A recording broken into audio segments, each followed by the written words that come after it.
So this is the overview of fat taste perception. And the basics are this. If you're a green dot, you don't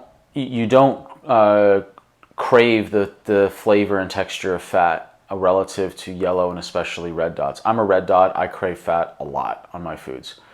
And craving fat is not necessarily a bad thing unless what you're eating is bad fat. And bad fats are the industrial fats that came about post-industrial revolution.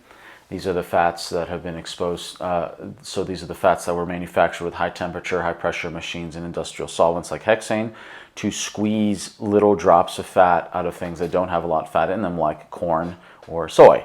And there's an entire chart that goes through what the bad fats and what the good fats are. And that there's a long, dark history of unfairly blaming fat on heart disease and cancer, when in fact the opposite is true if they're clean fats. And what happened was, as the sugar industry, the vegetable oil industry, like soy and corn oil, for example, and the tobacco industry all colluded together and bribed scientists to divert attention away from themselves and blame it on saturated animal fats as the cause of heart disease in order to make themselves blameless.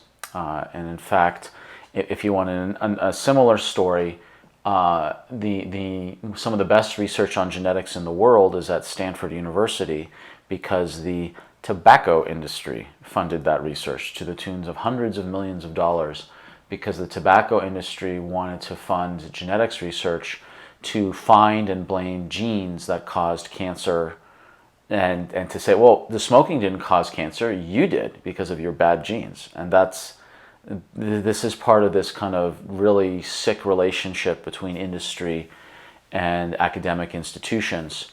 Which is why, like, I will never donate a penny ever to my alma mater, UC Santa Cruz, because they do tons of genetic engineering research, and I just want nothing to do with it.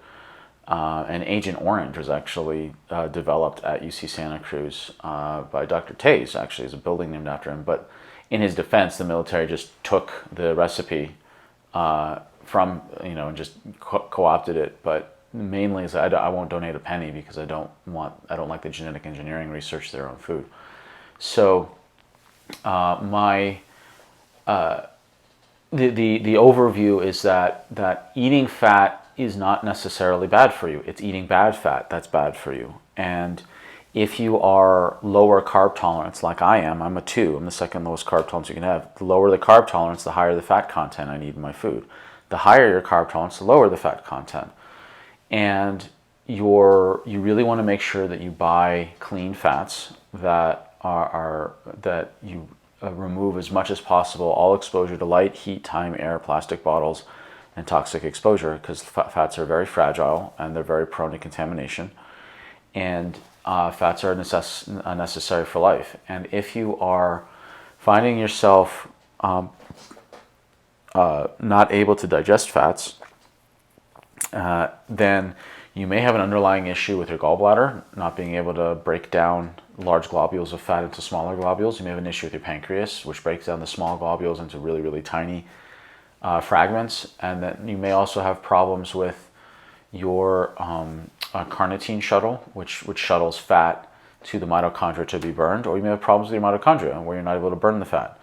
So if you're having problems with fat, either digesting it or utilizing it, that's where functional testing comes in to see what's going on with you right now that's inhibiting your ability to actually use and burn fat.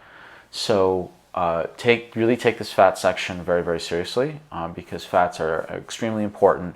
There's been a lot of deliberate misinformation around fats, and just keep to the knowledge that you want to eat fats that were around pre-industrial revolution, and make sure that they're clean and organic and kept away from light, heat, air, time, plastic bottles, and toxic exposure.